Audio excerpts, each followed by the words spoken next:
until we get to the portion of the open public part. Okay, so notice requirement for the open public meeting has been satisfied. A copy of the annual notice was sent to the Aspen Park Press Coaster, posted in Town Hall, and filed in the office of the municipal clerk December 30, 2019.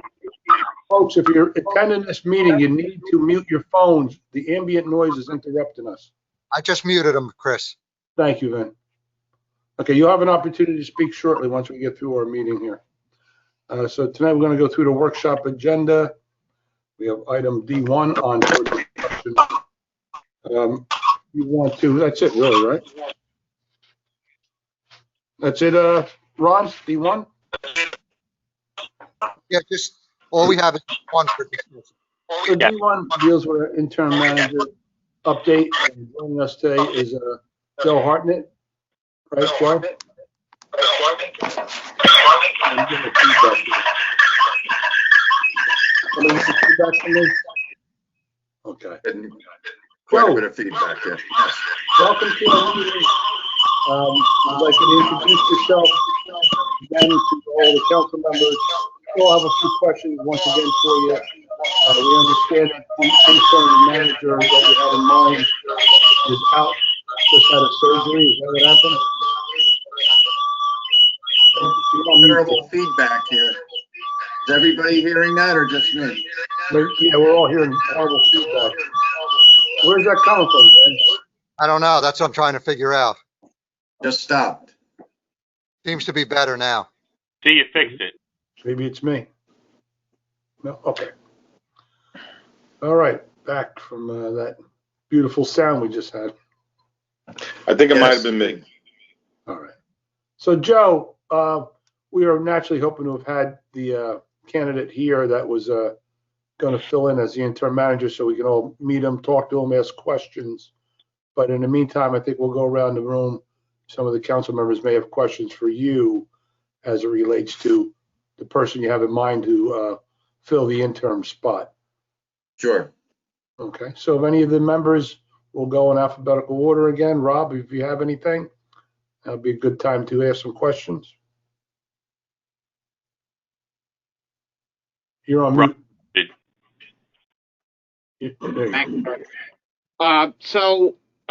Doing a quick Google search, there are a couple of things that come up on him, specifically the incident in Lakewood. So can you give us a little background on what happened there, how he was involved, what the issue was, how it was resolved? Well, I mean, some of that was confidential. There was, an issue involving law enforcement and an investigation where, he was involved on the right side of that issue, but it ruffled a lot of feathers in town. And as a result, his relationship there was by mutual agreement and a settlement separated. Okay. Thank you. Okay, anybody else? That's it, Rob? That's the extent of it. I mean, seems to have a background doing municipal management, so I'm assuming Joe wouldn't recommend him if he wasn't qualified, and the resume looks good other than I think that. Before we rubber stamp anybody finally, we'd just like to at least talk to the candidate one time, and I think we'll be comfortable once he's back from his surgery, Joe, if you can convey Sure. that. Just so we at least do a little meet and greet and somebody gets an unfuzzy feeling, we can then discuss it. But, I'm hoping for the best. We're relying on you guys putting somebody Sure. else qualified in this position. Yeah, I'm sure he'd be happy to, as soon as he's out and about, to Zoom with you or do a go-to-meeting or whatever. But you have his resume, and of course, one of the reasons that we were recommending him is because he does have background in the manager form of government. There's a lot of people out there with backgrounds as a borough administrator and a business administrator, but not an awful lot of people with a background as a township manager. And having worked in every form of government, every major form of government myself, borough, township, mayor, council, township manager, I understand the differences, and it's good that we were able to give you somebody who understands that form of government. Okay, good to know. Thank you. Yeah. Margie, anything? So he's been with your group for the past year or so, and he left Lakewood, I think, 2018 or 2019. Mhm. Do you know why he left, or what was the end? Like, what was the? Yeah, as I said before, there was some. I'm trying to be diplomatic in how I say this. There was some very questionable behavior going on in Lakewood, and how shall I say it? Let's say he was maybe asked to do some things that he shouldn't be doing, and he knew he shouldn't be doing, and Okay. before you know it, law enforcement got involved, and there was an investigation, and it resulted in a mutual settlement and separation. Okay. But he was on the right side of things. Okay. I didn't realize that was the end of that. Yes. Yeah. Okay. Dave? And Sorry. Dr. Donlin, maybe you'll have a better idea than any of us as to how fast he might come back from this surgery, but it's possible he can come back earlier. Is it joint replacement surgery? Yeah, originally it was going to be some other kind of surgery, but then they decided to do a joint replacement on the shoulder, Shoulder. which they did at 2 p.m. today. So, Okay. yeah, he originally thought he would need 2 weeks as far as returning to work, but Yeah, that sounds reasonable. yeah, good.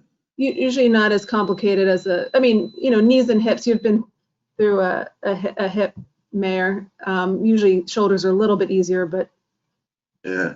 you can get around, at least walk around. But obviously working with one hand for a little while restricts you. I was lucid after 2 weeks. I was just in pain after one, but then the pain subsided. Yeah.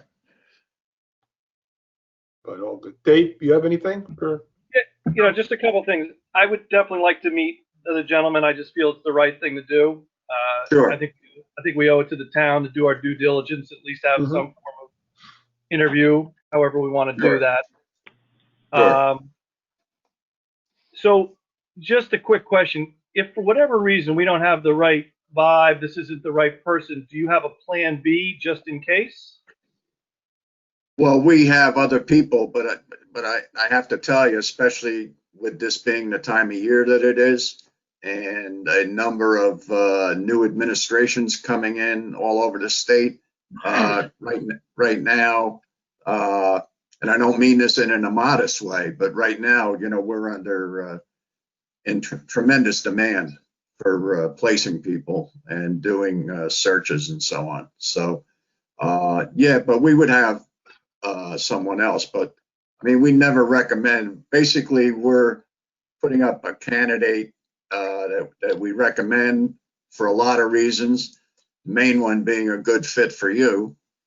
I also am involved. I continue to stay involved, working with the interim administrator, working with all of you, making sure that everything is transpiring the way you want to see it transpire. I mean, I'm going to be meeting with each one of you individually basically for two reasons. Number one, to get a sense if there's any issues during the interim period that you feel need to be addressed that aren't being addressed the right way, so on and so forth. And the second reason, of course, will be to discuss going forward the recruitment of a new BA. And I'm also available during the interim period, to work on special projects that might be applicable to the interim period. I mean, when Tom was over in Keyport, they were having a couple of issues of having a very difficult time filling certain positions. And I mean, he immediately noticed a couple of their positions were way undercompensated. So just keeping in touch with him and with the mayor and council, I just put together a quick salary survey for them, just making phone calls to colleagues, other business administrators, so on and so forth, to ascertain and help advise them that they could see that those particular positions, the reason they were having trouble is they were way undercompensating for the marketplace. So I didn't mean to go on too long, but my point being that all during the interim period, I'm still helping out. I'm kind of there for you, and I'm there for him to assist with anything. So I know you don't have a But crystal ball. we never present a group of interim administrators. That's I don't have time for that. That just gets too involved. Don't forget, your interim administrator is there just to keep things moving smoothly. It's not the person that you're ultimately Right. going to be dealing with forever. So, All right. on the other hand, that's why we submit a resume and so on. If all of a sudden everybody said, wow, we really can't get along with this person, that's a different measure. Kind of like a pass-fail thing in college. Right.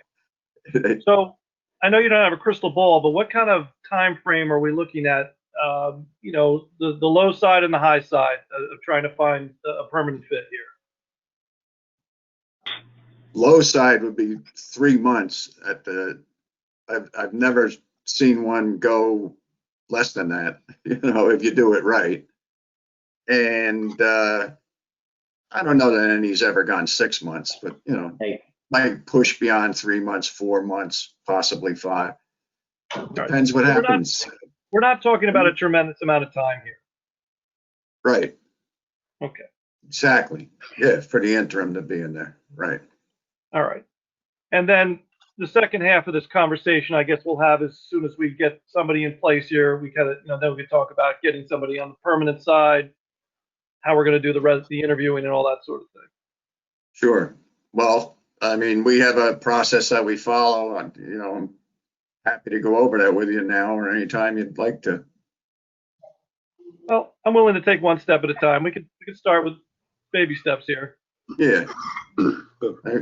We have a very good process that keeps you advised all along the way. And, between Ken and I, especially, we've been around an awful long time.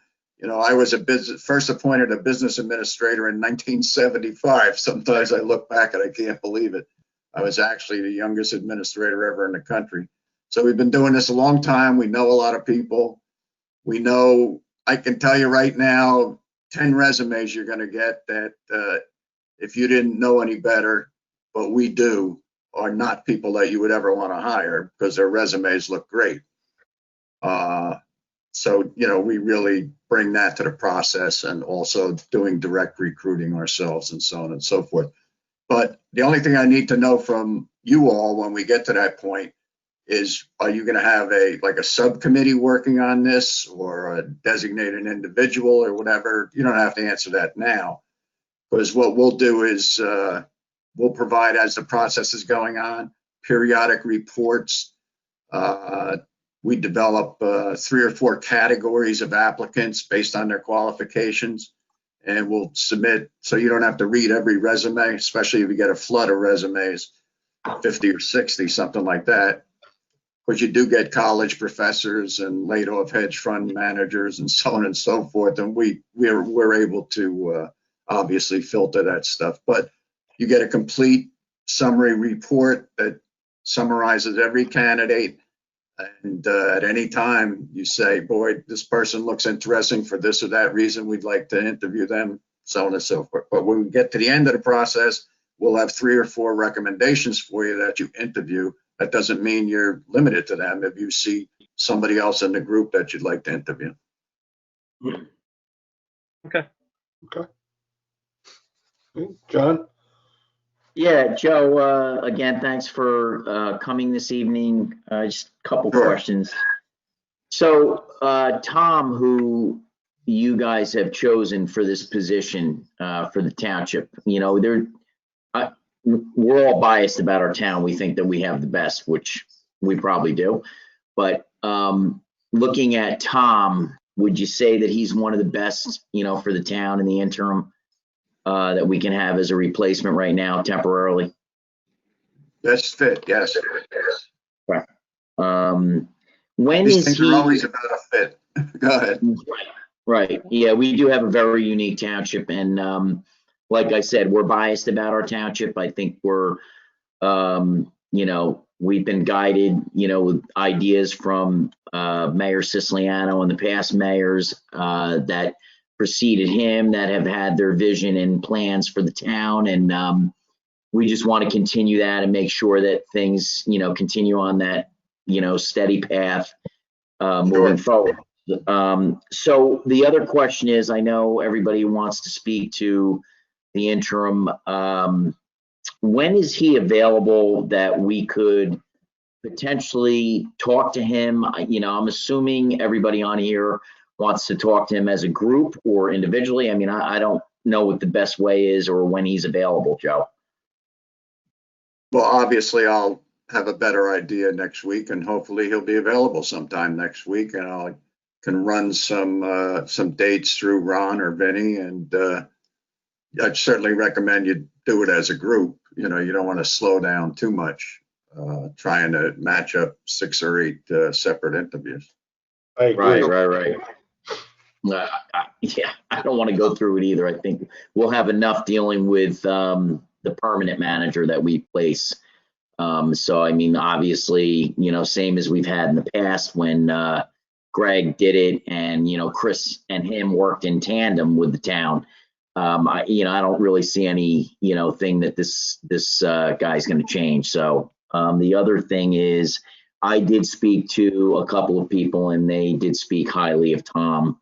I too heard about this issue down in Lakewood. Obviously I know about how, the personnel matters work. So there's many sides to these stories. And, like I said, he got high ranks from several people. So I was glad to hear that. Thanks, Joe. Okay. He's a very capable guy. And again, as the point you just made, look, all of us are different who have been in this business or are in it. We all have different strengths and weaknesses. We all have different personalities, ways of getting things done, so on and so forth. And all of those things are really important when you're hiring your permanent person.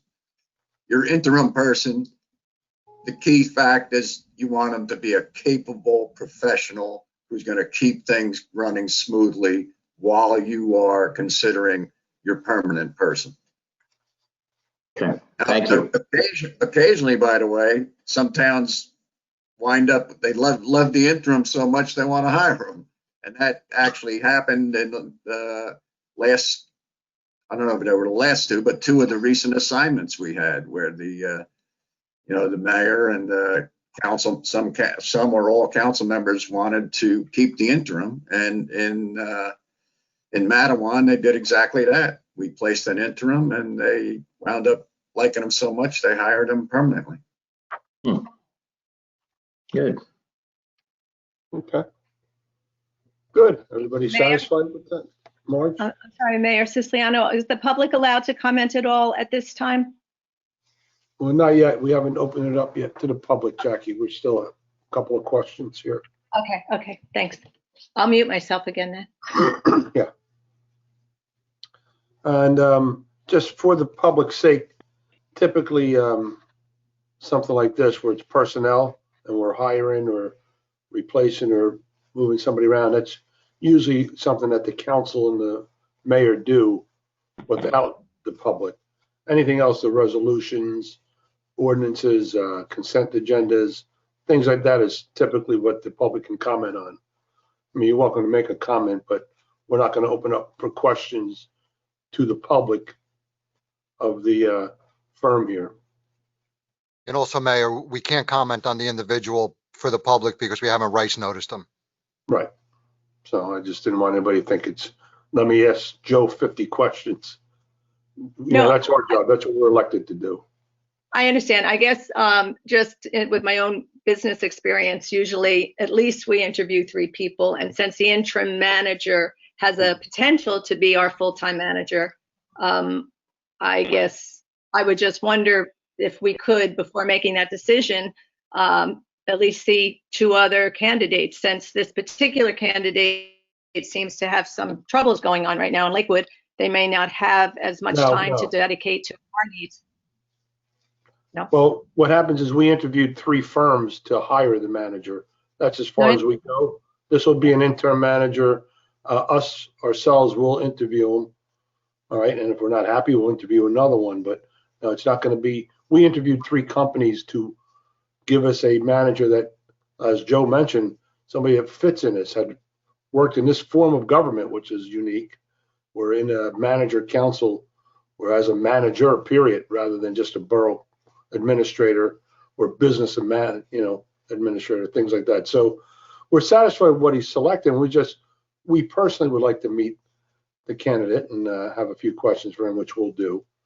But as far as interviewing 3 others, we're not doing that, Jackie. I'll tell you now, unless we're not satisfied ourselves with what we hear, which is, I don't think that happens that often, Joe, but I guess it could happen. No, I guess it's just that you're going to spend a good deal of time with the interim. So it's a good possibility it will roll into a full-time job. And I hope so if, you're happy. But I guess to just have one person you're interviewing doesn't seem like you're getting a scope of what's available. That's not going to happen, Jackie. If he rolls into the permanent job, he'll be interviewing with probably 15 other resumes we're going to look at. Not just going to walk into it. So you're going to still be interviewing other people, just not through this firm. This is how we're doing it. Well, No. Can I explain it? Yeah, please. For an interim position, I've never seen any town interview multiple candidates for interim. When you get to the permanent position, and if a situation should develop where you like the interim person as a possible candidate for the final position, that person's going to have to interview for the final position along with 3 or 4 other people that we recommend. So you will always have a group of people that you're interviewing for the final appointment. Right. That's what I meant to say. Okay, so you're saying there will be other candidates that the council is allowed to meet before they determine if Tom is the one that stands out amongst the rest? Absolutely. As a permanent position, yes. Okay, that's clear. Thank you. Yeah, we expect Jackie and the public, just so you know, and Joe mentioned it, he'll probably be inundated with resumes and maybe give us the top 12 to 15 to pour through, and we whittle it down to 8 and then down to 5. And then we're really starting to probably interview 10, whittle it down to the top 5, and then the top 3, and then right on into the top candidate. So if this gentleman works out and he does a great job as an interim, and if he's interested, oftentimes the folks that take these positions are already retired managers and are doing it on an interim basis because they really don't want to get back into the daily grind on a permanent basis. Is that right, Joe? That is absolutely correct. In fact, Tom was offered consideration for a full-time position in another community and turned it down. Okay. Appreciate that. Ron? Different form of government. The one good thing you have going for you is township manager. Many people consider the best form of government for getting things done, but in terms of professional municipal administrators and managers, it's the most desirable form of government to work in. Right. Good. Thank you for that. We're just going to briefly run through our rest of our council agenda, and then we're going to probably go into closed. Ron, you want to run through our public comment still? Yeah, sure. Public have any comments? Yeah, this is Ray Pogwis, 1308 Vina Ave. Yeah. General question. Last time around when we hired Mike Masello, if I remember correctly, Mayor Siciliano, you interviewed him solo at Jimmy's restaurant. Did we change procedure here, or did I miss something? I never interviewed him solo. We, the council, met with him and the recruiter, such as Joe's firm, and they'll probably set up a lunch, a dinner, or something to that effect with the top candidates. It's what they call the meet and greet period. All right, city so you really get along on a professional than a more probably casual meet and greet atmosphere as well. and that was at Jimmy's in Asbury That then. time, that was one instance. No, we met Mr. Masillo at Amy's Waffle House. Okay, We met All right. another candidate at Jimmy's. gotcha. We did Clarified it. Thank you. the entire council, not just me. Okay, thank you. You're welcome.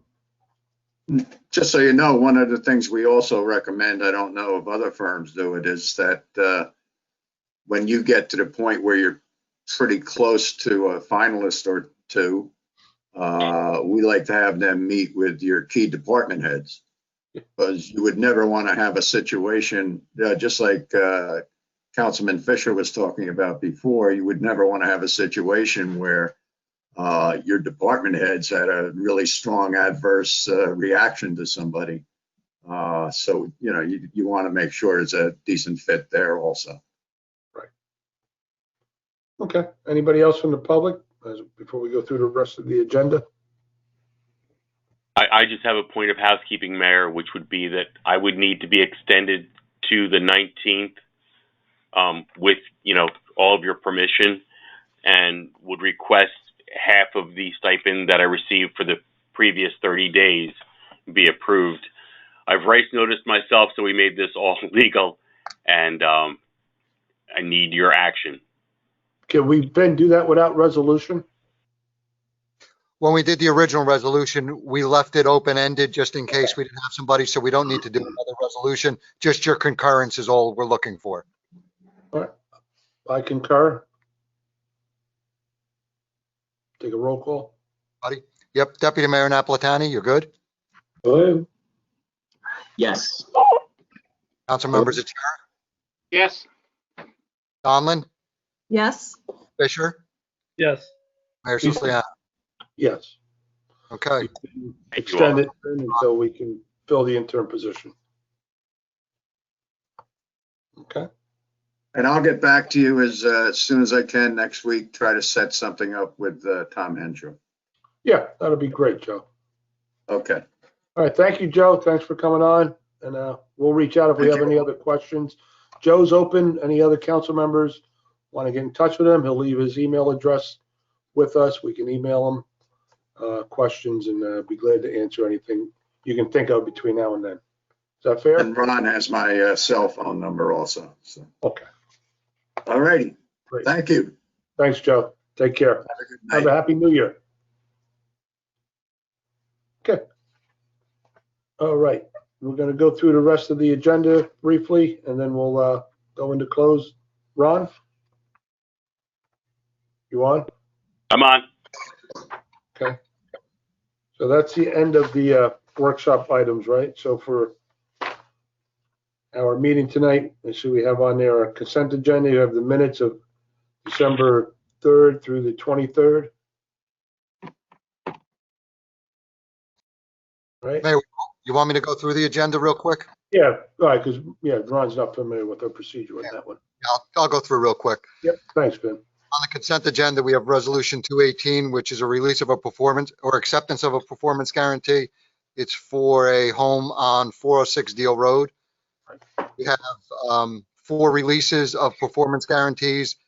One on South Lincoln Avenue, one on Cliffwood Road, Highway 35, and also on Highway 66. All of these items have been reviewed by the township engineer and signed off on, as well as Resolution 20-220, which is a release of a maintenance guarantee. This is the final step in the process for Mr. Tawil. So he is now being released from any obligation to the township. Resolution 20-221 is our 2021 council meeting schedule.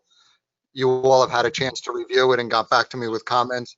So this will be approved tonight, and it'll, again, obviously is subject to change as we go through the year.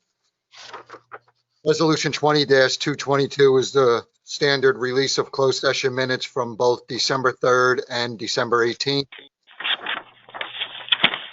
Resolution 2223 is the 3-year appointment of Jesse Joseph as Deputy Township Clerk. That's required by law that the township pass that resolution each year. Resolution 20-224, against a repetitive item that we do each year. We're required to do this to keep up our police accreditation, and it's the appointment of our special law enforcement officer class 3s for the year 2021.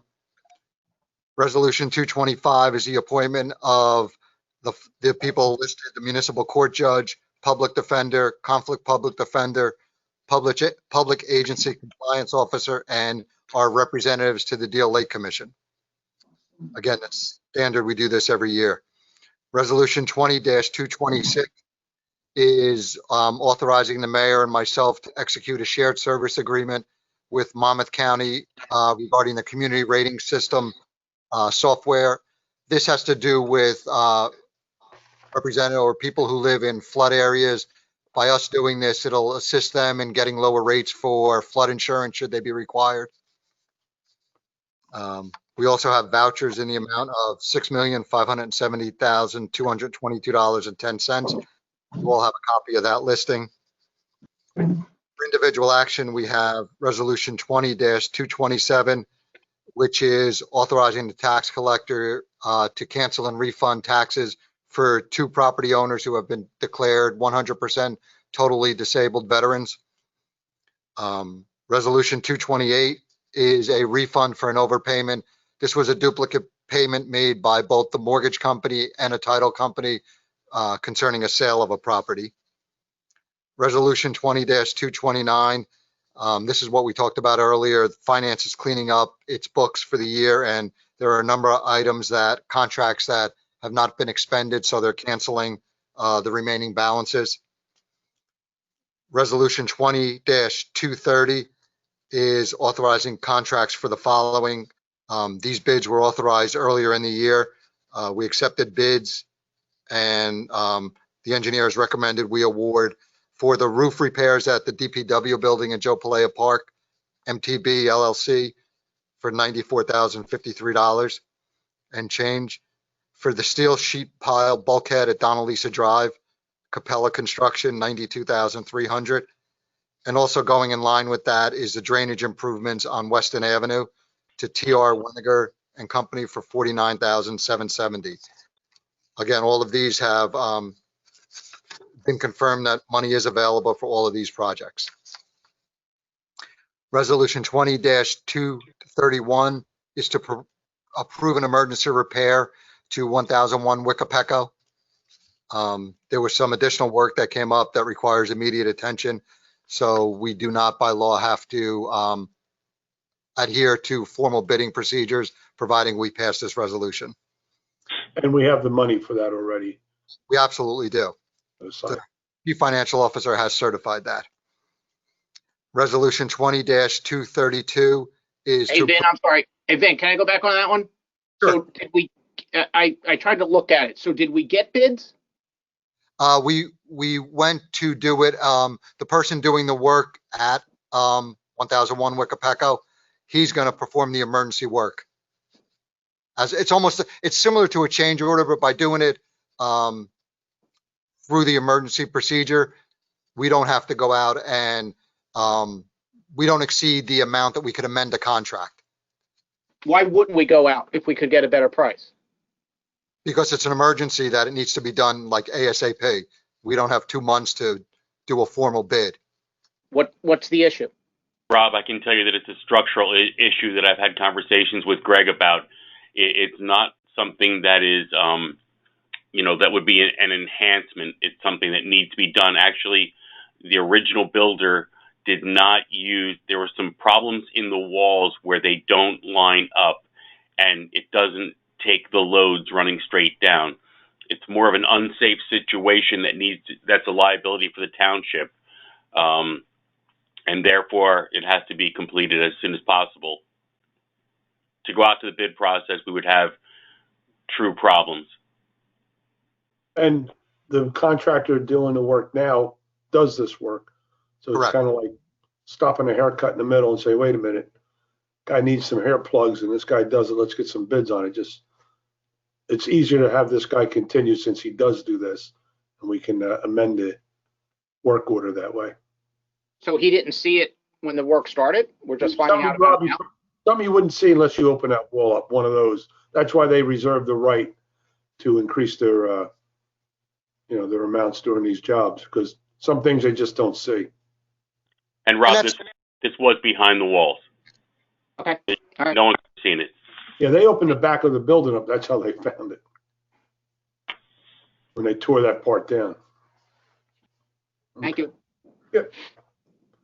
All right, continuing resolution 20-233 is the standard transfer resolutions.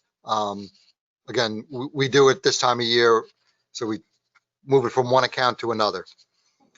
Resolution 20-234 and resolution 20-235, again, are cancellations of unexpended balances in the 2020 budget, and also cancellation of old general ledger accounts and grant receivable balances that remain on the book. So again, it's more finance cleanup, and it happens every year this time. Okay, for ordinances, we have ordinance 2349 for adoption. Again, it's just minor amendments that have to do with reimbursement for college classes. And for introduction, we have floodplain management regulations. This was provided by the township engineer. And so this is just on for introduction tonight. And that's all we have for the agenda, Mayor. You're on mute. I'm on mute still. Consent agenda, and for the resolutions, Rob's going to offer March and second. And for the ordinances, John can offer and Dave will second. One thing I'll bring up before we go to close, there's, and Ron, I want you to check into this for us also. Along a lot of our brooks, we have these paper streets that were leading to nowhere, 1950s, late 40s, maybe even late 50s. A lot of these subdivisions were put in, and then a lot of the streets just kept running. And then we found out, well, it's wetlands back there, and we're really never going to run a road or finish the paper street. So when we can, we like to abandon those or vacate them. So the adjoining property owners, they can A, add that to their area, and B, it eliminates them having sometimes to get variances when they want to add on to a deck that's already there or enclose a porch that's already there. By today's standard, it's non-conforming use, and they would need a variance to do that. So right now, that condition exists on a house on Logan Road, which abuts Harvey's Brook. And if you look up by that area there, there's some paper streets that run along the brook. Probably 4 or 5 property owners are affected by that. So we'd like to look into also vacating that and offering those properties to the owners that do not have conforming lots. The ones that have conforming lots, if they wish to purchase a strip for whatever reason, they can do that. But can we look into that? Absolutely. Okay. Okay, then the only other thing I had to bring up with, we were talking about years ago, and it's now they have a plan for it. They're going to submit it to the DEP.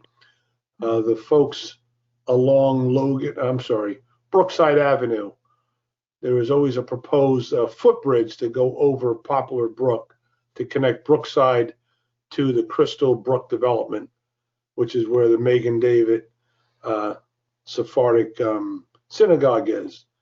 And for years, there's a lot of different families there, and they were really against having anything going through the woods or behind their property. But now that we have the Blue Acres, and most of that area now has been turned over to us and nobody else, it's actually more of a safety item at this time to allow that to happen, because there's a lot of families now in that neighborhood that would need to go to that synagogue. We're trying to keep them off of Monmouth Road, especially this time of year when it's dark and folks tend to not stay on the sidewalk, or if they have families of 4 or 5 or more, they kind of sweep out into that dangerous bend that we have there right around, I think you guys know where it is, the brook to the synagogue that's there now. So I think it behooves us to allow them to pursue that. I just wanted to give the other members a heads up on that if you have any questions about it. Greg Blash has plans on that. Okay. All right. And Ron, you know what I'm talking about, Marty? I do. Anything I left out, Marty?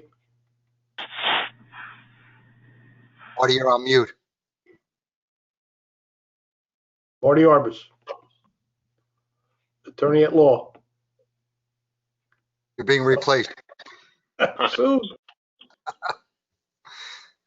While we're waiting for Marty, Ben, Yes. one other thing I meant while we were doing those appointments for the professionals and whatnot for January 1st, I had 2 submissions from current sewage authority members that are up this year. Ralph Stubbs and John Villapiano sent letters in for reappointment. Is it something I can poll the council members now to go ahead with, or do we need something else from them?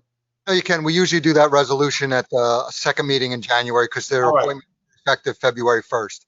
Okay. So we can handle it at the next workshop. We have time on that. Good. Yes. Okay. All right. Well, haven't heard from Marty. I'm sure he'll pipe up.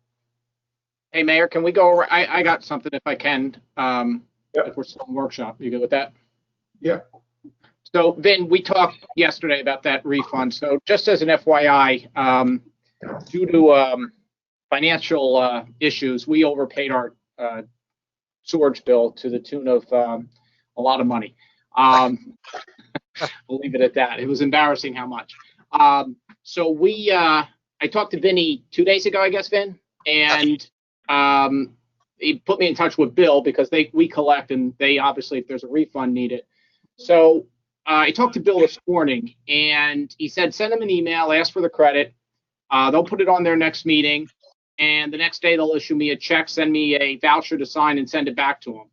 So, and I got lucky. The meeting is Tuesday, so it's going to be less than a week that I'll have the check, a week, give or take. Our process, and certainly that could have been longer if the TOSA meeting was later, but the current process that we follow, the township, requires the resident, Vin, keep me on it, requires, so we had this discussion a couple of months ago when we were giving credits back for a wreck. So the PO needed to be issued. It needed to be sent to the resident. The resident needed to sign it. It needed to be sent back to Steve or the finance office. It needed to be put on as a resolution for a council meeting. Then it needed to get approved a month later on the vouchers. So it could conceivably take 2 months to get a resident who overpaid or wanted a credit for something, a check back. TOSA's doing it, and I asked Bill point blank, I said, accounting principles, anybody have problems with the audit, anything? He said, absolutely not. Now, he wouldn't do it for $6,000, certainly, but, a couple of bucks here, a couple of bucks there, everybody was happy, including the auditors. So I brought this up to Vinny. Vin, I don't know if you had a chance to bring it up to Steve.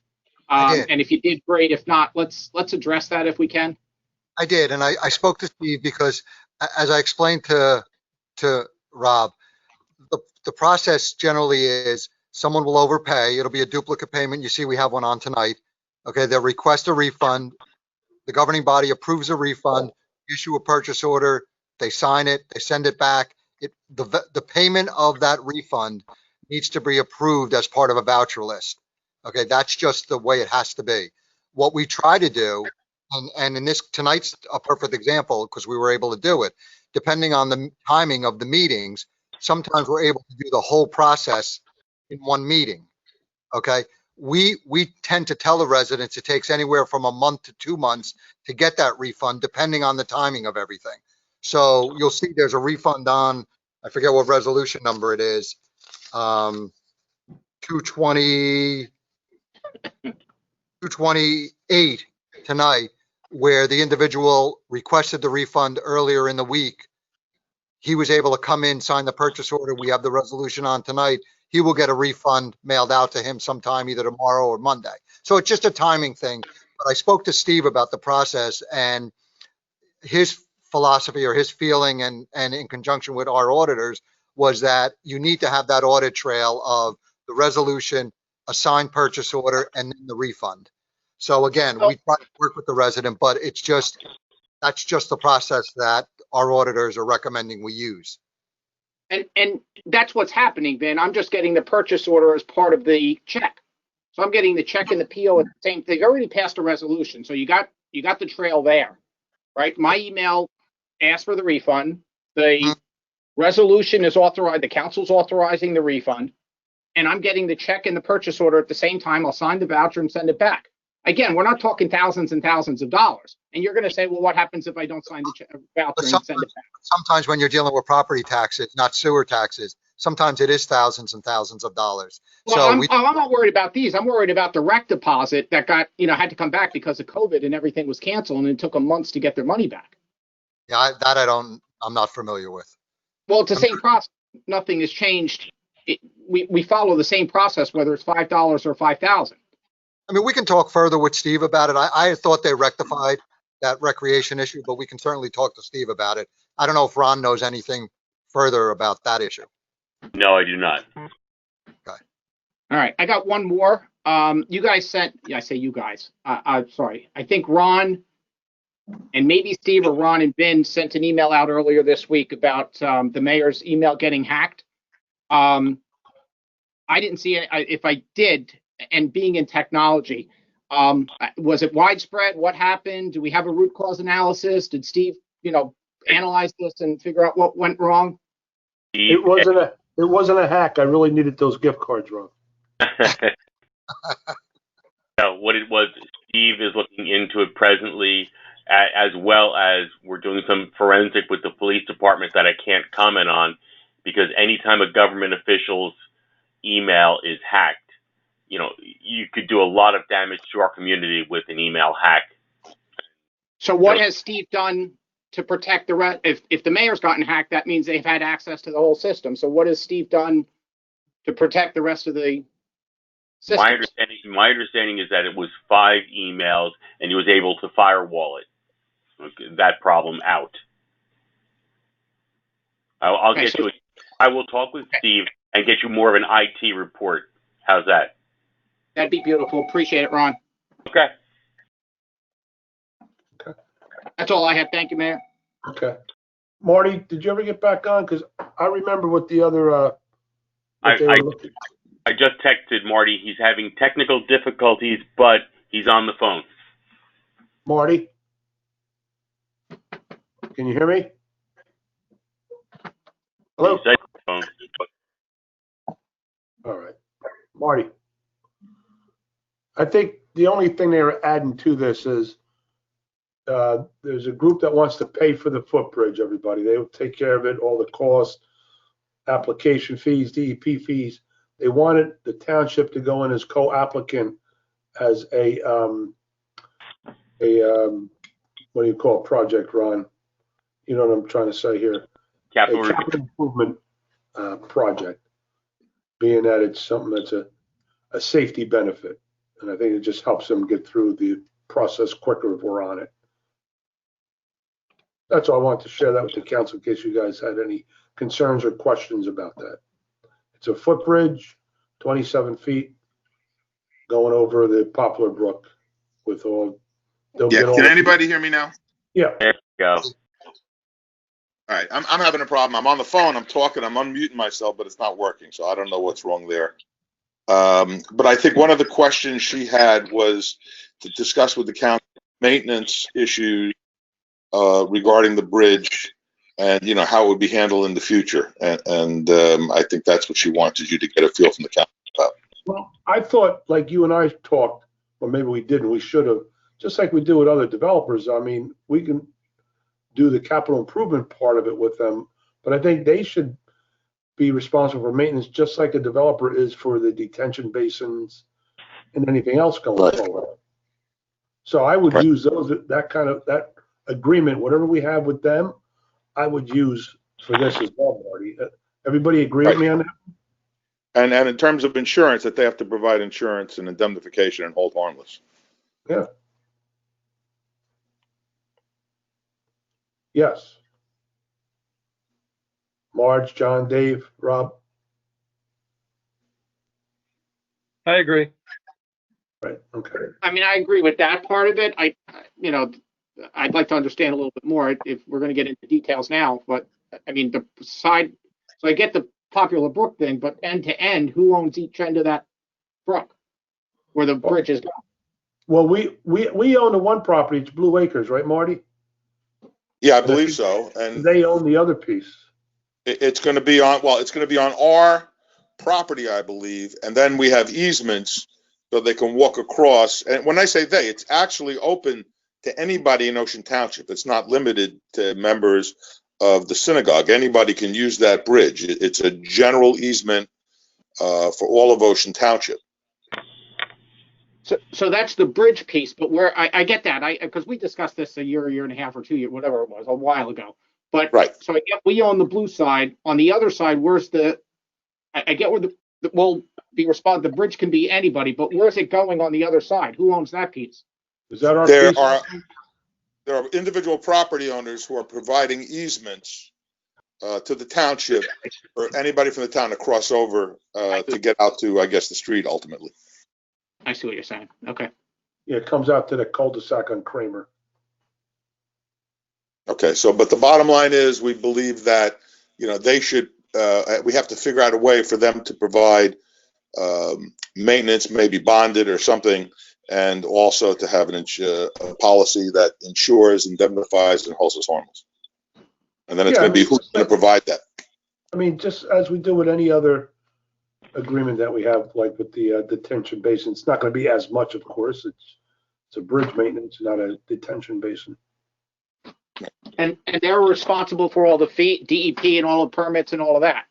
We're just co-signing, if you will, but they're financing. Co-applicant. We're joint applicants on it. We own the property. We're the applicant, but they are going to expend the funds.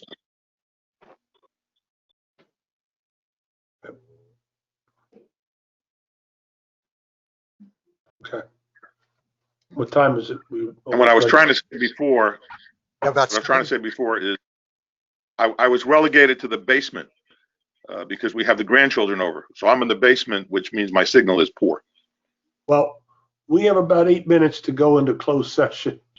We weren't going to closed session. Don't have anything for close tonight. Okay. I felt bad. We're running a little late. All right, that's fine. Any other council members have anything before open it up to the public again? Pretty good. I have a quick question. Ron, do we presently have a COVID policy within town hall? We do? Yes, we do. I will forward it to all the members of the mayor and council. Okay, thank you. And Ron and I discussed that today in more detail, and he's actually strengthening it a little bit. I believe he'll send something out. Is that right, Ron? Absolutely. If you want to it's really an easy policy to follow. You walk into either end of the building, you have to take a temperature. If your temperature is over 100, you walk back out to your car and call your superior or supervisor, whoever's above you, to say what's going on before we send you for a check. Masks are to be worn in all common areas. They are to be worn in any time you're having a meeting. Anytime two people, regardless of social distancing, everyone is having, that meeting place must be sanitized before you walk out because we're afraid of more people coming in. Everyone is required to sanitize their desk. A chemical called BioEsk that we've spoken about.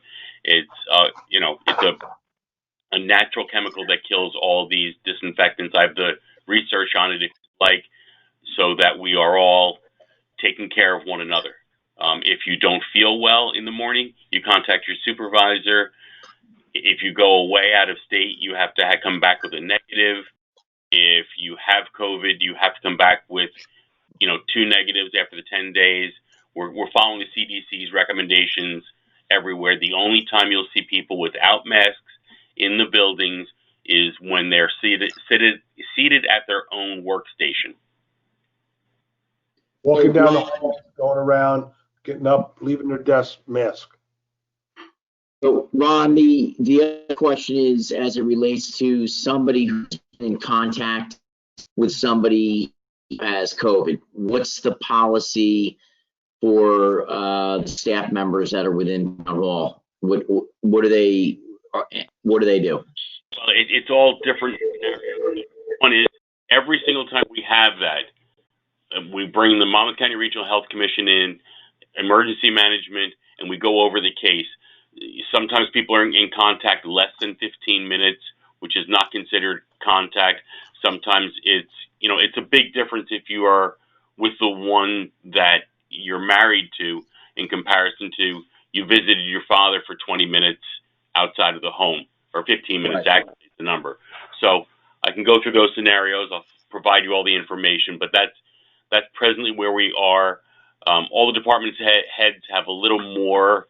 I'll give you their policy, which is a little more detailed to ensure that everyone's safe. And I'll knock wood, no one has contracted COVID from the workplace in Ocean Township. Okay, that's all. I want to know that we have something in place and that it's uniform and that, obviously everybody is, on the same level here with that. Because I know how we deal with it in my school system. They deal with it differently in all school systems, and each township has a different policy. So I just want to make sure that we're all on par with that.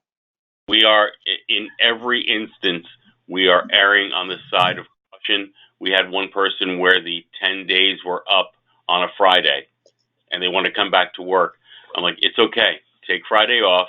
We'll see you on Monday. Give it a little more time. It can't hurt us. And I don't want to risk our staff or our township functions for any reason. Okay, thank you. Hey, Great. Ron, just for the record, I'm sorry, Chris. Just for the record, in that case or other cases, are they working remotely? Some people's job duties have the ability to work remotely. Someone, that does certain functions, let's say in public works, does not. There's no way to plow a street if you're remotely. So some people can, some people cannot. Got it. Thank you. Every one of these case by case basis. Anything to add to that, Margie, before we go into a regular meeting? You're our resident doctor. I think following the CDC guidelines, I'm happy to see it tightened up because I know previously it was loose. The cases are astronomical right now in the community. It's very, we're just basically swimming in it right now. So everyone has to take extreme precautions not to get this. And I think all the precautions that you're doing in town hall are sound.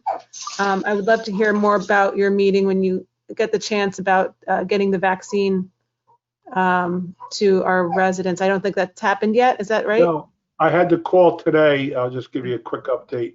And it was really the county. They're doing their own thing, which is great. The county's really helping out. They're limited on the supply they have so far, but that'll change every day exponentially. Within 2 weeks, they go from 50 to 500. Who knows? Yeah. But right now, they're vaccinating the 1As, which is our essential workers, yourself, folks. Believe it or not, fire and police are 1B. And then our elderly and our people who are high risk are also probably fall in the 1B category. But I spoke to the state today also, and they will probably by the middle of the month, the 15th, opening up areas here for us to offer the vaccine to the high risk folks, and then next year, et cetera. So you'll see this really explode over the next 30 days. Mm-hmm. Right now, it might seem like it's just a little drip in a faucet. It'll open up into, just like with testing, everywhere you went. I go to Food Town every 2 weeks and get tested just because I work in motor vehicle and I think I should. Mm-hmm. It's a free test, and I go in there and just walk in. And I think the vaccines will come to that as well. Yeah, I just got my first vaccine today, and you look a little flush. Huh? My arm is a little sore. Actually, I was just like, oh, my arm's a little sore. But other than that, I'm tired, but that's because of the baby keeping me up. You get a lollipop? No lollipop, but an Avengers Band-Aid. So. Okay. Still. I see. Nice. All right. Congratulations. Thanks for sharing. All right, we're going to segue into our public meeting, I guess. So, Vince.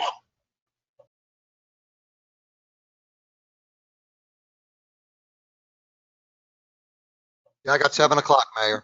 Okay, so it's 7 o'clock. We'll then take the roll call for our general public meeting of this date.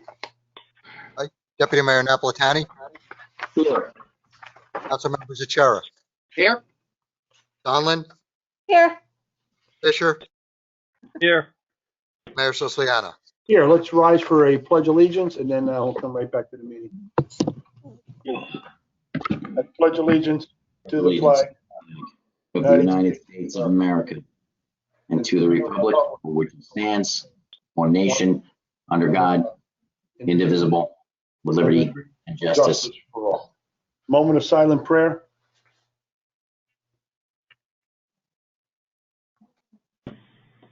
Okay. Again, I'm just going to read our disclaimer here, then we're going to get into something a little special here tonight. The notice requirement for the public meeting has been satisfied. A copy of the annual notice was sent to the Azure Park Press, posted in Town Hall, and filed in the office of the municipal clerk on December 30, 2019. I again am going to forego the exit procedures, being that this is a Zoom meeting. Just ask everybody who is in attendance, you're doing really good. You have your phones on mute, and we really appreciate that. Before we get into our meeting tonight, I want to share something very special with everybody out there. So, you know, over the past few years, we've been recognizing folks who have been really putting out a lot of effort in the town, volunteering their services over many, many years. And we're talking volunteers now, not the paid position, but people who, like, we had 50-year volunteer firemen, which is awesome. We have quite a few of those guys. We've had people who involved, like the Ken Lutz of the world, the environmental guys, you know, who give their time here towards something like that, an environmental issue. People like that. And we've recognized them over the years by an honorary naming of something here, something there. Dickie English got a little something, John Huss. So we want to continue doing that. And so tonight, something's come to mind. We have a lot of people who serve on our boards, and they go unnoticed, and it's a for nothing job. They don't get paid. They get no stipend. They get really nothing except for they put their time, their input, and their involvement in the community of Township of Ocean. We've had somebody, though, that's been on our board for many, many years and really deserves some recognition. I think it's time that we really give this guy show him a little love, since he's put so many years in. And I'm talking a man who's put over 38 years in on a planning and zoning board. So we have a little something here. And I think, as you know, Ron Kirk mentioned that we're going to be moving the planning and development, community development offices eventually to the 1001 Wickapeckle Drive building and put that into good use. There's more room there, archive all the projects, and they can do everything right there. So, but to do that, we thought, you know what? That little street coming in there, little driveway, maybe we should give it an honorary name. And so here's what we've come up with, Mayor and Council. Hold it back, Mayor. How's that? Perfect. Well deserved. That's terrific. I think that's long overdue. Warren, are you on? Matt, you're muted. You're on mute, Matt. Go ahead, Matt. We're on now. What do you think? Speechless. That doesn't happen too often. No, beautiful thing. You know, we were going back and forth over this, and we just couldn't fit Mary Walensky Way on there. So we weren't good to fit on there. Mary Walensky Way. Just teasing. Thank you, Arnie. Mary Ann did great things, but you're the volunteer. Way to go, Warren. Congratulations. Nice job, Warren. Well Congrats. deserved, Warren. Appreciate it. Thank you very much. Thank you. Good. Well, I can't wait to see it up. well, you know, we got a little surprise. Ron Kirk's got one for you too. You can hang it in your house there. How's that, over the mantle? Okay. Ron's a good guy. Well, Warren, we really appreciate you, your years and years. How many years was it, Warren? I think 38 is the number. 38. Over 40 in total. You're over 40. 40? It might be over 40 with Oh my- the adjustment, Board of Adjustment. How was the crowd? They treat you pretty good over the years? Better than they treat you. I saw the video of the last council meeting. You know, you got to take a couple punches once in a while. You got to punch back. There's times of strategy, rope-a-dope. That's called rope-a-dope. Well, you're good at it. I couldn't do that. I am. Well, we're honored to do this for you, Warren. This was an easy decision. Thank you so much for your years of service. We'd love to have you back as soon as you can. So your seat's waiting for you. Like I said, it's yours to give up. Okay, that sounds more than fair. I thank you very much. Great. Matt, thanks for bringing Pops on. We appreciate it. No problem. I'm your aide. No, not- You don't hear from your aides. All right. Very nice, everybody. Okay, we're going to get into our regular council meeting. Before we do, does anybody have anything? Well, let me get right to this part. The purpose of the public portion is to solely ask questions, understand the resolution that appear on the agenda is not an occasion to public hearing on an ordinance. All questions not related to an ordinance or on the agenda should be asked during the public comments portion at the end or the conclusion of the meeting.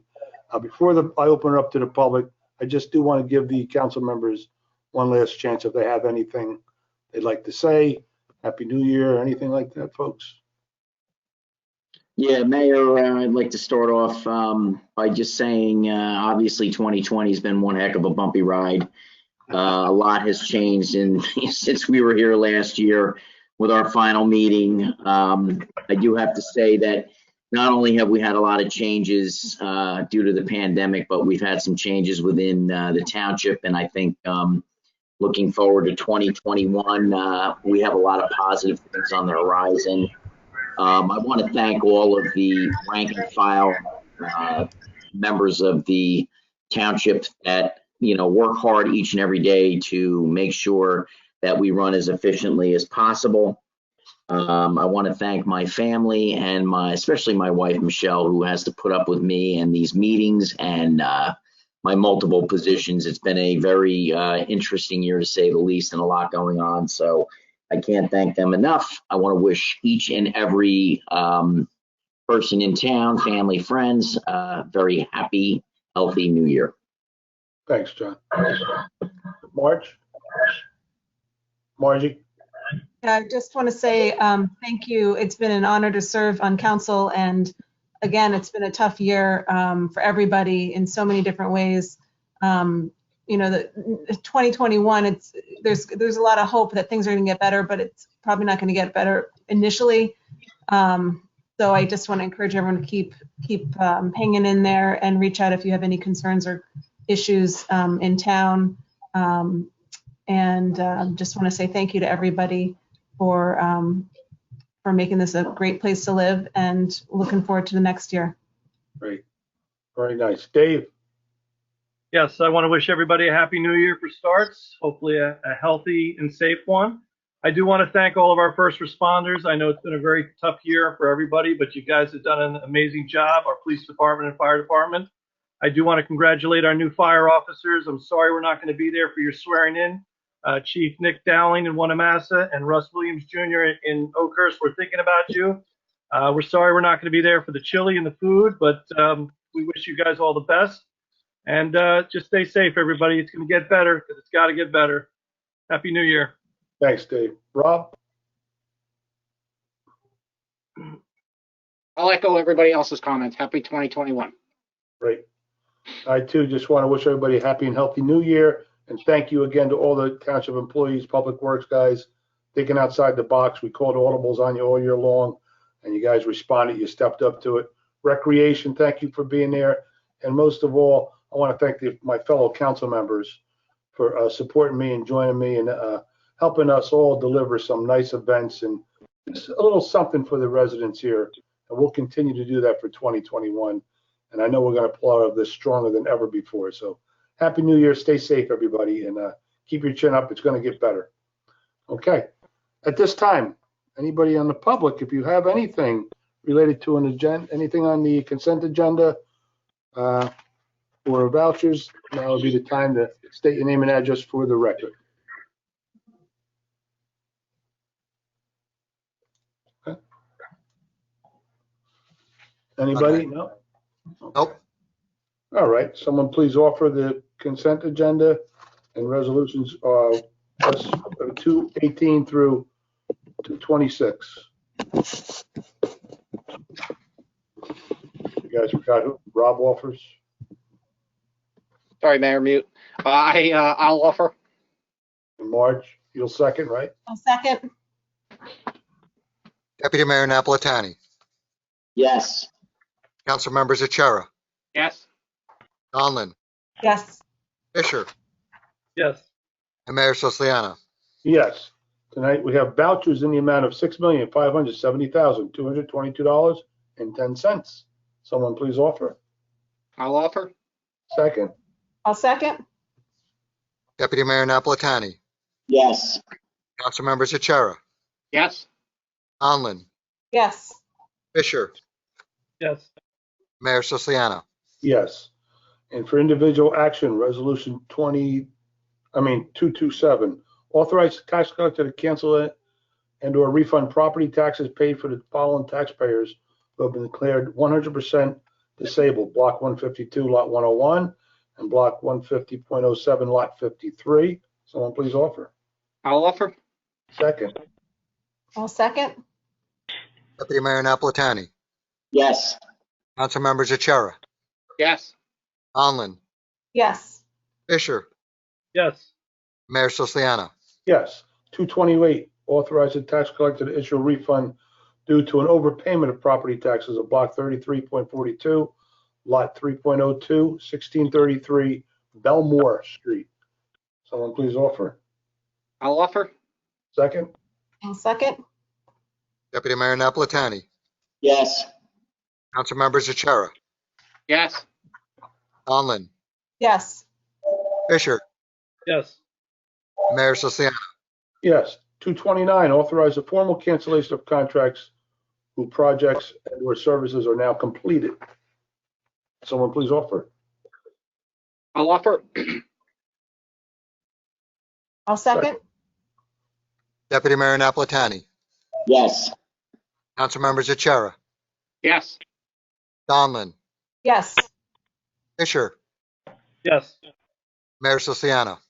Yes. 230, authorize a contract for the following projects: roof repairs to the DPW building at Joe Palaya Park, MTB LLC for $94,053.90.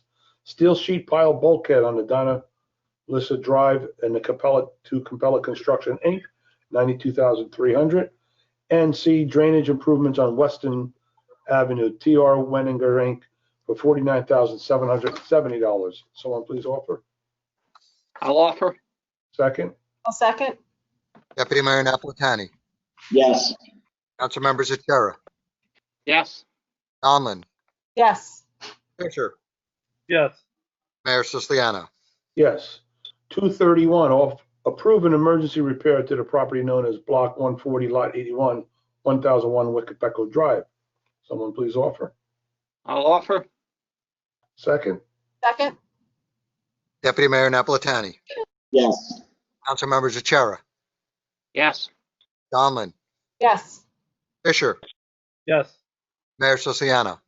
Yes. 232, approve change order number 1 awarded to MTB LLC for the refurbishment of the pool and bathhouse at the community pool and tennis facility. Someone please offer. I'll offer. Second. Yes. Second. Deputy Mayor Napolitani, Yes.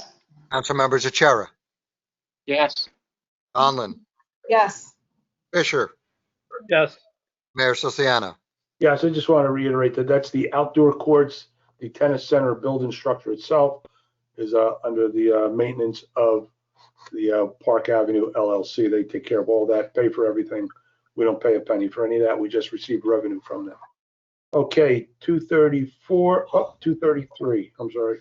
Authorize a transfer of funds in accordance with NJSA 40A:4-58 and NJSA 40A:4-45 4A. Someone please offer. I'll offer. Second. I'll second. Deputy Mayor Napolitani, Yes. Council members Achara, Yes. Donlin, Yes. Fisher, Yes. Mayor Siciliano. Yes. 234, authorize the cancellation of certain unexpended balances of the 2020 budget appropriations. Someone please offer. I'll offer. I'll second. Deputy Mayor Napolitani, Yes. Council members Achara, Yes. Donlin, Yes. Fisher, Yes. and Mayor Siciliano. Yes. And 235, authorize the cancellation of old general ledger account balances and grant receivable balances. Someone please offer. I'll offer. Second? I'll second. Deputy Mayor Napolitani, Yes. Councilmember Zachara, Yes. Donlin, Yes. Fisher, Yes. and Mayor Siciliano. Yes. Tonight we have for adoption ordinance number 2349. Vin, would you read the title, please? Sure. An ordinance amending and supplementing ordinance number 2343 entitled Personnel Policies, Practices, and Procedures. Great. Someone please open the public hearing on ordinance 2349. I offer to open up public discussion on 2334, 2349. 2349, my apologies. 2334 was months ago. Second? I'll second. Deputy Mayor Napolitani, Yes. Councilmember Zachara, Yes. Are you all approving it? Can someone No, explain no, what no. the We haven't. 2349 is? Jackie, 1 second. Keep going. Roll call. Councilmembers Donlin, Yes. Fisher, Yes. and Mayor Siciliano. Yes, that ordinance has been approved. No, I'm kidding. Someone please open the public hearing on ordinance 2349. You already did that, Mayor. That's what we just did. Now's the time, Jackie. You have anything on? Well, can anybody you wishing to explain on it the for ordinance? everyone who's here, what you're approving this evening? Can someone put it in terms of what we all understand? Okay. Ron or Vin, this is, if you want to, Yeah. personnel policies, practices, and procedures, so. As I mentioned at the workshop, it's minor revisions to our personnel policy. It deals with reimbursement for advanced college education classes that are taken, as well as some changes to our health insurance policies that were mandated by the JIF insurance firm that we're with. Okay, That's it. all right, thank you. Anybody else What, wishing to be heard on 2349? What firm are you with, please? I'm sorry, who asked? David Weiner. What firm are you with? I'm sorry. I should have identified myself. Is who with? Mel. It's the Mel, Dave. Oh, okay. Is it Connor Strong? Which Mel? Honestly, I don't, You don't know the broker? off the top of my head, I don't. I'm not in charge of that. Oh. It comes out of the manager's office. I mean, I can get you the, I know can what a get- mill is and a GIF and all that stuff. I just wondered if is anybody Connor. there I does believe I believe it is Connor Strong, but don't hold me to it until tomorrow. But I Okay. believe, If you could let me know, then I appreciate it. But maybe a quick email. not a problem, Dave. I appreciate it. Thank you. Vinny, what is the budget for this? What is it do? The It doesn't have, budget? no, it has to do with personnel policy. It's just changing our policy. It's not a employment company that's helping with policy. No, Okay. no. Has a cost. Anybody else wishing to be heard on 2349? Okay, someone please make a motion to close the public hearing on 2349. I make a close discussion on ordinance 23. Second? I'll second. Deputy Mayor Napolitani, Yes. Councilmember Zachara, Yes. Donlin, Yes.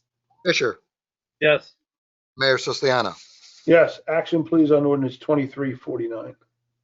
I move to pass ordinance 2349 and publish according to law. Second? I'll second. Deputy Mayor Napolitani, Yes. Councilmember Zachara, Yes. Donlin, Yes. Fisher, Yes. Mayor Siciliano. Yes, and tonight for introduction only, we have ordinance number 2350. Vin, would you read the title, please? An ordinance adopting a floodplain management regulations for the Township of Ocean. All right, someone please introduce ordinance number 2350.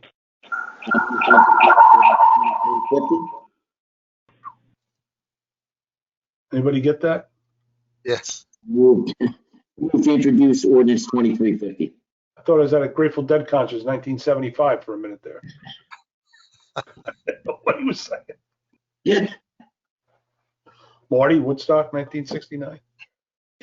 Yeah, I thought it was a flashback. Okay, we're good now. I was at Woodstock, Mayor. Were you there, Dave? Yes, I was. Well, did you I have hear Jack? tickets if anybody wants to buy. No, we snuck over the fence.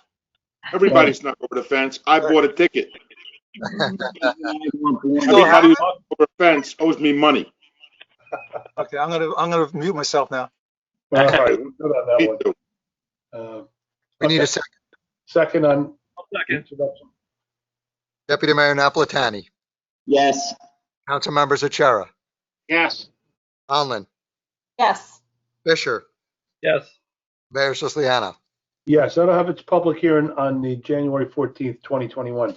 At this time, There'll be a public Anybody hearing have on anything this to ordinance Main Ocean 23. Township, please state your name and address for the record. Mayor, Go ahead. Now's the time. Mayor, I'm sorry, on 2350, what you were just introducing, you're saying that we'll speak about it later, or can you explain a bit about the flood No, it's gonna have its, it'll ordinance have, of the, it's gonna have its public hearing at the 14th meeting. That's when we can discuss it in detail. January 14th? Since it's involving flooding, is it going to be integrated with the redoing of the new master plan? It will be provided before we do the master plan.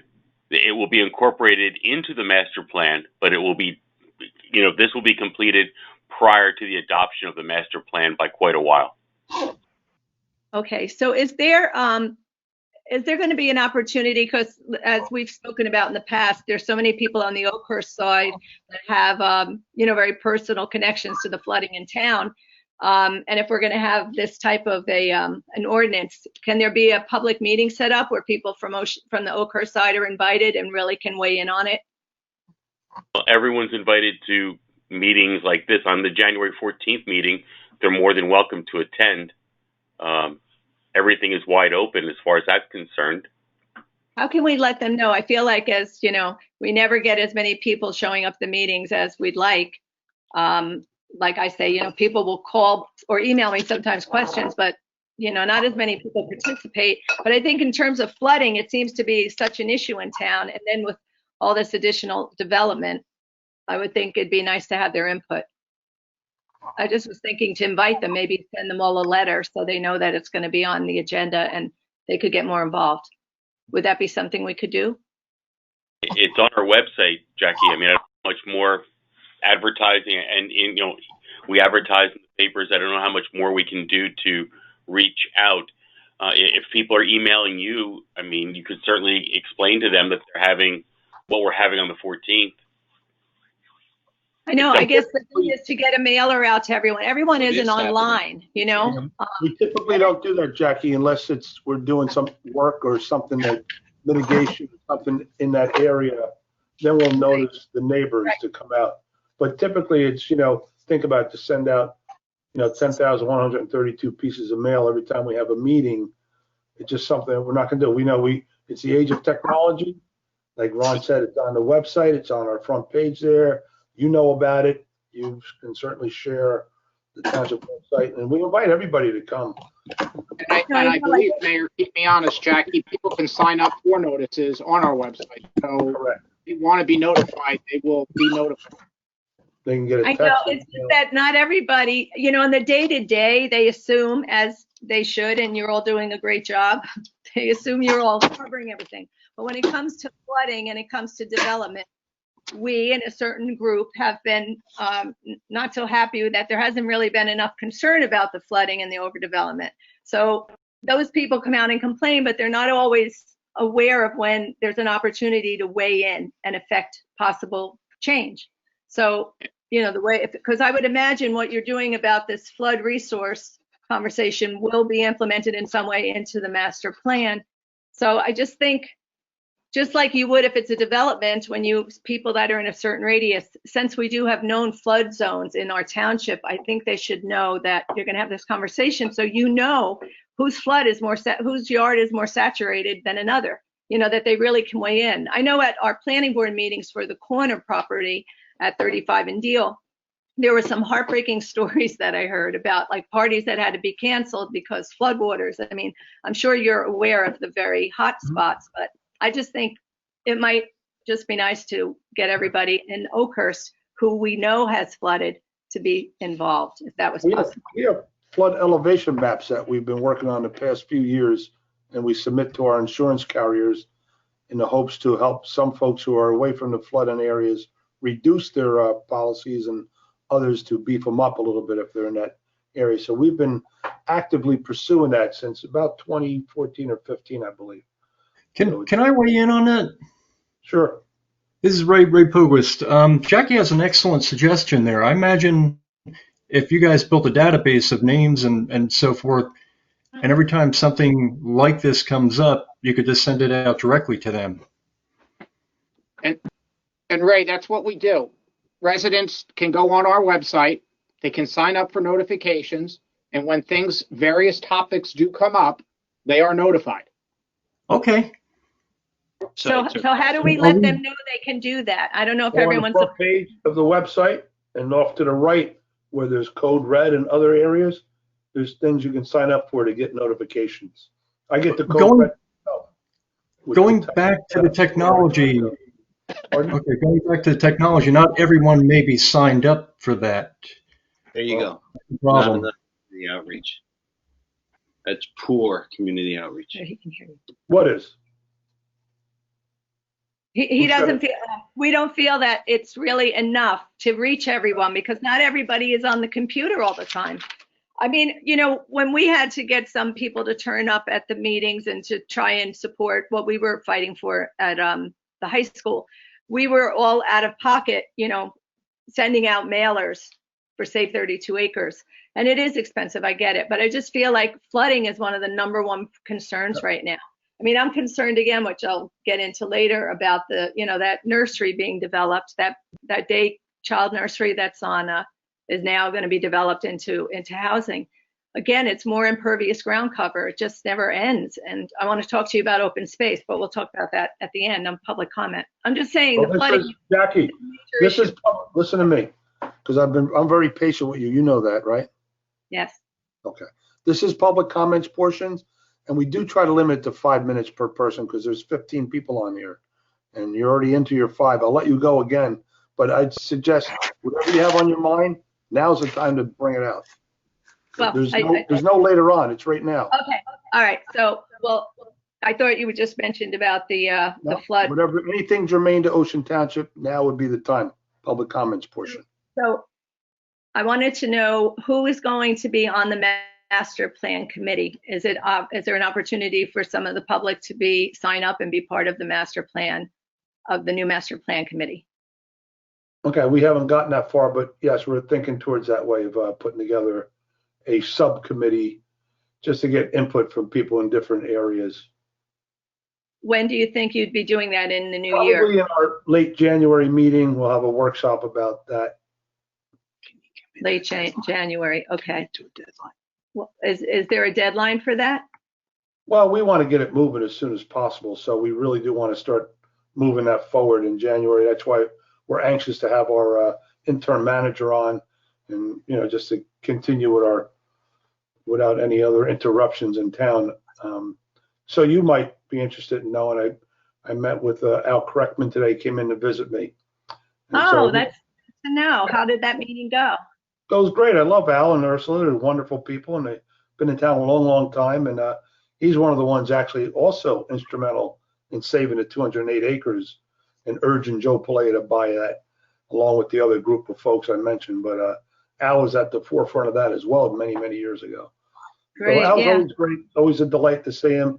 And he mentioned he'd like to continue further in his plan while he's still living in Ocean. And I invited him, sure. I said, we'll have a little subcommittee on that. And maybe we'll incorporate it all into one.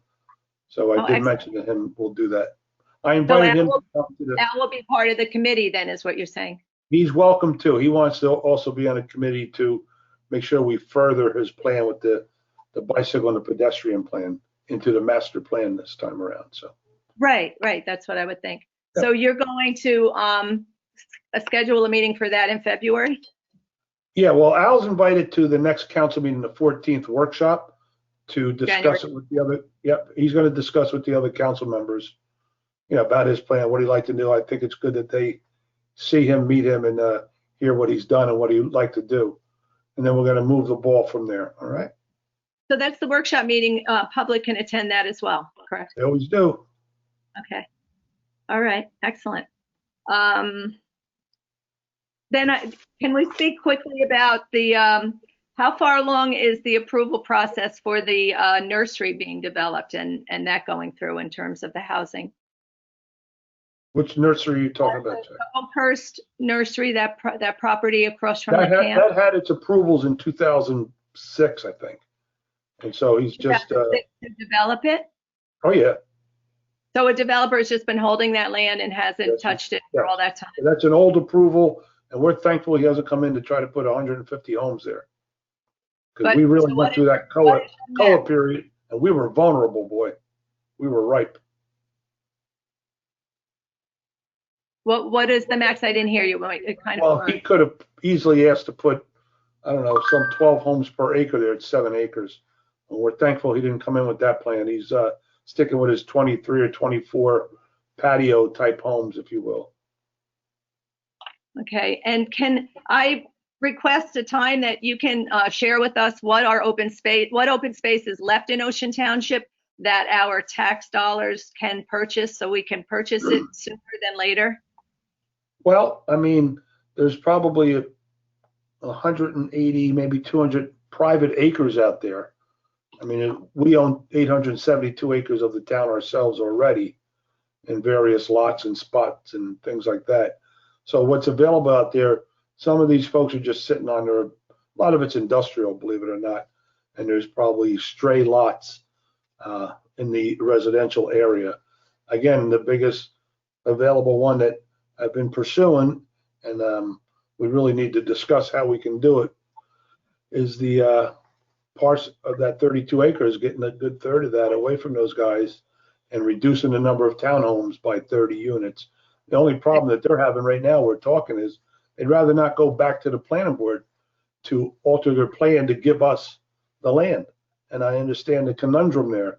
They have their approvals, and they'd rather not open up Pandora's box to give us land or sell us land coming back to the planning board. I don't know if you understand that, but because they feel like, well, if we go back to do a good deed, there's going to be 100 people in the room wanting us to amend even more. And I get that part. So we have to figure out a solution to that they can come in to do this subdivision, sell us our piece, reduce their property, and get out without any bruises. Well, I think you're a good negotiator there, Chris, and you did all that rezoning for them. So I would think that it's the least they could do. If you ask them, I can't imagine them saying no because they couldn't have gone forward had the council not approved their zoning. No. Understood, but you understand what I'm saying. They may need to come back, and Marty, I don't know, will they have to come back to the planning board? Well, I think the problem, look, they're right now, as Jackie knows, there's an appeal pending that is still pending with the trial date, I think, coming up in February. If they come back before a board, then somebody could, whether it's Jackie or somebody else, somebody could file an appeal from that decision. So that will delay, potentially delay things further. So I understand their reluctance to come back before a board and ask for any kind of change in their approval. So that's where we are. But Marty, I understand that they don't have full approvals yet anyway in terms of the DOP, the Department of Transportation. They're still, I don't know if they got their changes in time, but there was a deadline for the end of this month, which we've passed their deadline. So I don't know if you're aware of that. Are you aware where that stands? My understanding they either got their approval and again, I get information by the time we have a meeting. I've forgotten what the final resolution is, but it's my understanding they either have the DOT or they're just waiting for one thing for the DOT to approve. But that is going to be imminent. I understand. They had to have the change. Well, the other thing I understood from the DOT is that in order for their plan to go forward, due to the velocity of traffic that they're anticipating from that project, it will put a burden on Allaire, the intersection at Allaire, as well as West Park, and that the state said they won't pay for the work that needs to be done on 35. I don't So think that's correct, but I don't want to get into it. That's not my. Not only that, this is not the board to discuss that anyway. I mean, Yeah. Well, That's not. it wasn't a secret. I have the DOT letter. It was sent out, and I don't. Then they won't be approved. It was easy. Somebody sent it to me, so it wasn't a secret. But Jackie, What? this is the council. Right. Okay. So if No, they don't but get what the approval from DOT, then they Well, I don't have a get. question.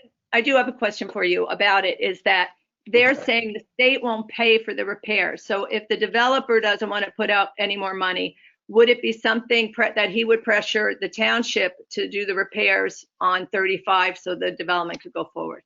That would not happen. He That would could not. ask, but that's not something we did. It's not the purview of the council to get involved in a project unless it's COA and it's our 100% affordable and we have to put in our share or whatever, but not in this case, no. So can We you have no put together? obligation to do anything here. Well, we would like to, obviously, if you can buy back some of that land for open space, that would be a good return of our investment in the taxes. That would be Trying. wonderful. But so you could do something in terms of what's privately owned that you're pursuing for open space, as well as what is already just town that you can protect for open space? The privately owned lots out there are small parcels. It's hard to try to pick them up. And you got to remember, in small parcels and anywhere in town, we all live in different areas of town. We know the value of our properties pretty well, and we know it's almost cost prohibitive to try to pick up a lot over here, then another one next to Dave, and maybe one next to Margie, No, and I and don't one think next to that's Johnny. Right. No, Yeah. I understand. And Picking that's up not effective. something in bulk, 10 acres, 20 acres. That's our best shot, I believe. So how many acres do you think you'll try and pursue on deal and 35? Well, I mean, we're going to stop about 32 homes there, plus we'll have them over all the, so it's in our count. Jan, and Mayor, as you remember, this could have been resolved some time ago, but it would have required the objectors not to file an appeal. And so that wasn't something they were agreeable to doing, but we've done this. Can I weigh in on that? Yes, who's that? This is Ray Pogwist. If I remember correctly, most of that land was wetlands. You don't buy wetlands to protect. You don't have to. The developer can never develop them. Well, I hope we don't revisit that. Hey, Ray, we Yeah. still would be desirable of having that in our account, not his, because it would stop him from maybe down the road altering the plan, adding on to something because he has the area or he has the bulk or anything like that. So to me, it couldn't hurt tying it up. Sometimes it would be a forage purchase. Acre there, that could happen. And like I said, rather than give him the opportunity to expand that development down the road because he has the bulk area, I'd rather us just have that deeded over to us as well as the strip of land that we're going to get prevent the other 32 homes from being built. I respectfully disagree, and anyone that knows wetland law would also disagree with that there's no reason to buy wetlands. Okay. It just doesn't. Well, I'll tell you what, we'll have him throw that in to make the plan. Ray, you're incorrect. They constantly redraw the lines on wetlands. There could be a day that it dries up and it becomes land and area that the owner of that land could potentially take and develop. So to actually purchase the wetlands is not a bad idea. Well, here's John, the thing. I followed up with the DEP case manager for this site, and I asked that question, the wetland specialist. Okay. He did not agree with your assessment there. It is extremely rare. Okay. It is very rare. Well, you could have reliction. Ray, has it ever happened? There would be more land available. Right? We don't want that. What is that now? You could have reliction by a natural occurrence, and then that would give him more land. We could also have a I'll tell you what, by rare occurrence. buying the land and he throws in the wet Doesn't portion happen. in this agreement. Sound good?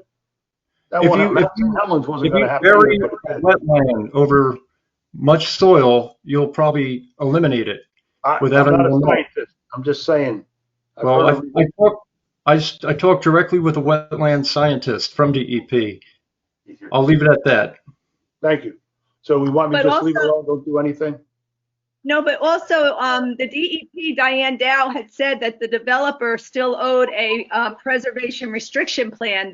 They're not allowed to develop that area right around the wetlands. So there's supposed to be a permanent restriction. With us at this point.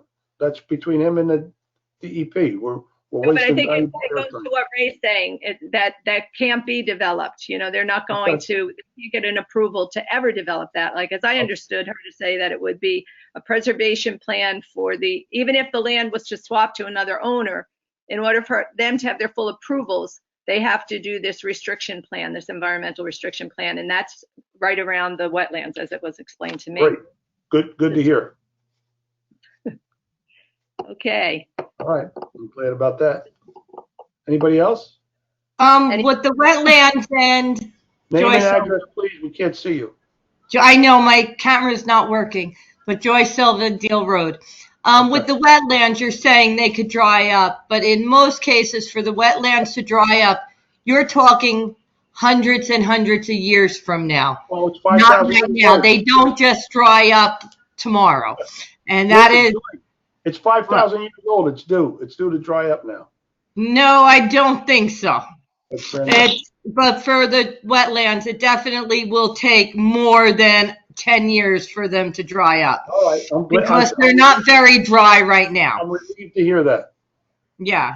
So keep them wet, and they are unbuildable while they are wetlands. I'm ready. Yes. Thank you. Let me just add one last comment at that. Maybe the township should hire a wetland specialist to follow up with that. And do what? And make a determination whether or not that land is purchasable, and that may dry up, and see where you go with that. Well, I'm going to take your word on it that you and Joy are confident it's not going to happen. Well, all you have to do is make one phone call to DEP to a wetland specialist. I'll give you his name and time. And yes, please email it to Ron. It's the case manager for. I appreciate that. Thank you for your help, Ray. You can pass that on to Ron Kirk, and if he has time, he'll follow up, in the next couple of weeks. Or our engineer will. That'll be great. Somebody should, because they won't dry up tomorrow. Oh, I'm glad to hear. Thank you. I was worried, but now I feel better about it. Thank you. Excuse me 1 second, folks. I'm sorry. Somebody right here.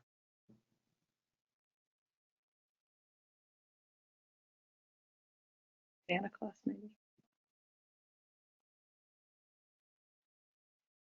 Folks, I'm just going to take 1 second to go see Mr. Good. He's in the hallway and haven't seen him in a while. Can you give me 1 minute? Is that okay? Sure. You guys. There's no other comments. We can close the meeting. There's other comments. And Mayor, would you please mask up? I'm by myself in my office. Oh, we want to go out there? Yes. Yes, please. Dave. Woodstock. Good. Woodstock, Nice. baby. That works. Unfortunately, Leslie West just died, so I know. council would know. The mountain died. Okay. Yeah, we opened for him back in 1970. You're full of a lot of good stories. We got to spend another workshop on you. Oh yeah. Anybody have anything, or can we close? I have a couple, Mayor. Okay. On 2349, do these comport with the contracts with the various unions? Yeah. Vinny? He's on mute. Hold on. Yes, they do, Dave. Our human resource specialist went through all the contracts and make sure it agrees with it. Okay, thank you. Secondly, are we in compliance with Mount Laurel, since you brought it up? Yes?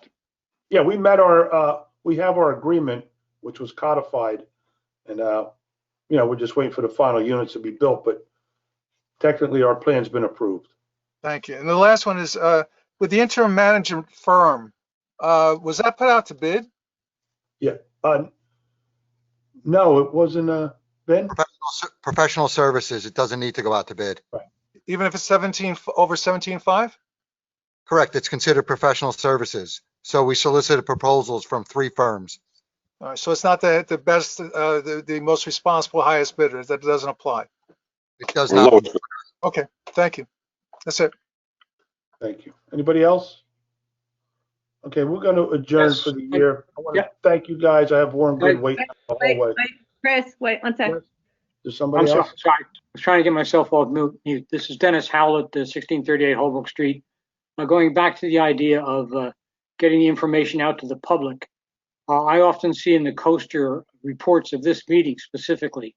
Is there a reporter that generally comes to these meetings? Not No? they used to, not anymore, no. They don't? Well, that's unfortunate, because that would be a really good way to tell the reporter such and such happened, and there's going to be a workshop meeting on January 14th. The reporter, Dennis, still reviews the meetings for stories. Okay. And I guess at his discretion whether it's worthy to put in or not. Well, I guess if you have a firm date, maybe Don Stein can do that. He can put it in the coaster. Yeah. I mean, it might be if something you could suggest to him that this is a way to get more interest in the meetings. That's all, Okay. that's all I'm thinking about. Thanks. Happy New Year. Thank you. Happy New Year. Thank you all for joining us. Happy New Year. Someone make a motion to adjourn? Motion to adjourn? Oh, wait, we're ending? Come on. Number 12, you can talk. Yes. Oh, this is Ray Pogwiskin. I just wanted, was there any updates on Mike Masello's requested hearing? Was that going to No, he happen? hasn't requested one. He has till January 2nd. Okay, all right. I'll wait on that. And then I just wanted to follow up on the last meeting. Mr. Mayor, when we talked about the bike at pedestrian network, I know you mentioned Al Correctman. I have to connect with him. I was there that day when he did give the presentation on that some 10 years ago. You said you were there, or you said you were part of that. I looked at the actual report, which is on our website. Your name is not mentioned anywhere in that report. So what were you talking about? What I was talking about, Ray, is that he did a presentation to the council for his bike route, and I was there. I don't know what meeting you were at, and I was at a presentation that he gave to the mayor, council, and there are people in the audience. So whether you believe me or not, I can care less.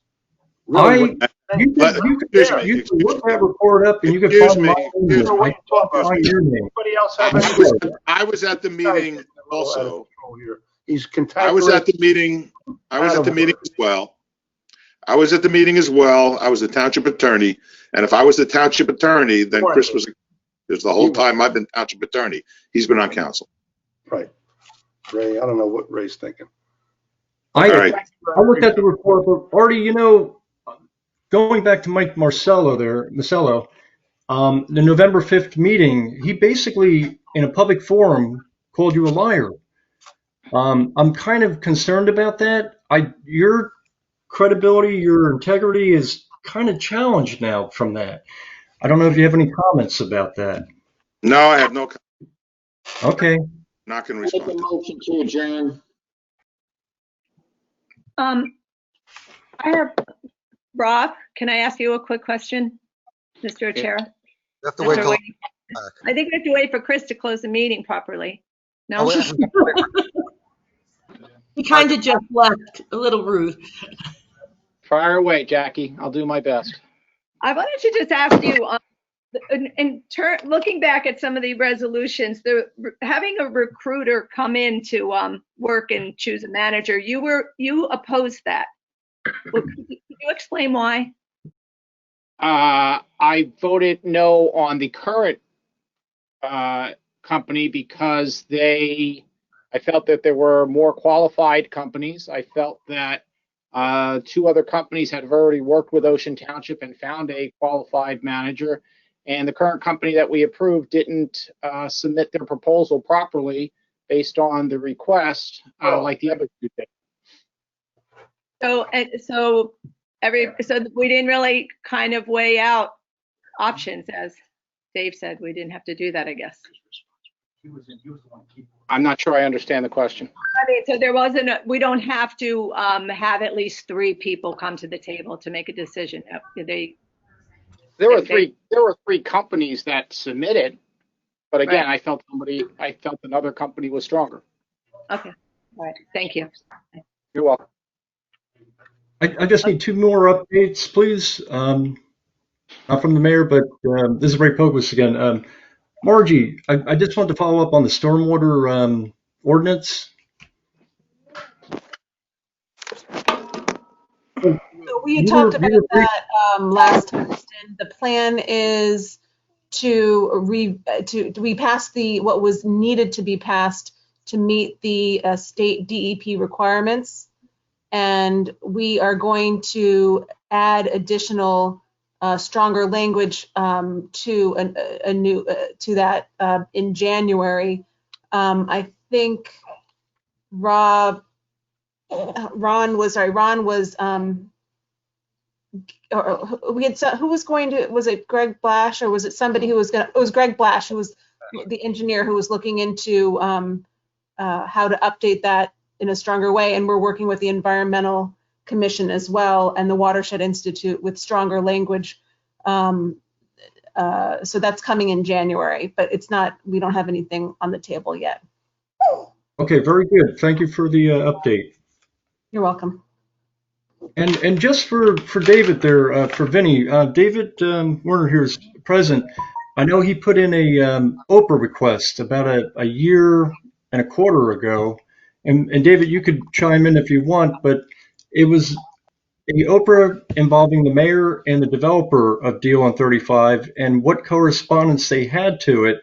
That's still an outstanding Oprah. Are there any updates to that?